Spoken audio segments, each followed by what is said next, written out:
A couple of years after touring with Paul McCartney as a videographer, I got the assignment to go to Denver, Colorado to shoot some stuff of Ted Nugent.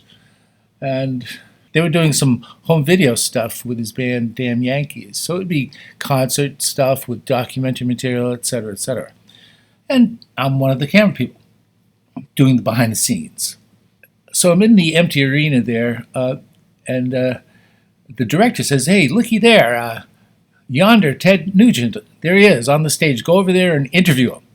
And, as you probably know, even if you've never met Ted Nugent, his reputation certainly precedes him. So I was a bit trepidatious, and he said, "Go interview him." I said, "On camera?" He said, "Of course on camera." I had an 8mm camera. They liked to shoot Super 8 film back in those days, in the 80s and 90s, for music videos and stuff.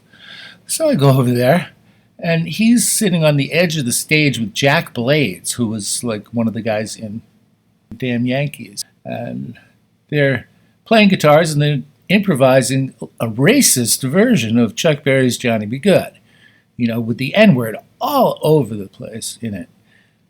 So I waited for him to finish. And Ted looked up at me and he said, "Hey, ain't you the new guy?" And I said, "Yes, sir." And he goes, "And you're the guy who worked for that tofu-sucking commie Paul McCartney?" I said, "Yes, sir." He said, "I hear you shooting 8mm. I said, "Yes, sir." And he reached behind his back into his waistband and he pulled out a firearm. And he said, "Well, mine's a 9, so respect your elders." And I said, "Yes, sir." But despite all the racism and the weaponry and stuff like that, he was actually a pretty good guy. I had to spend some time with him. I followed him around. And I told my friend, I said, he uses racist language, but I don't think he's actually a racist. My friend said, "What? By definition, if you use racist language, you are a racist."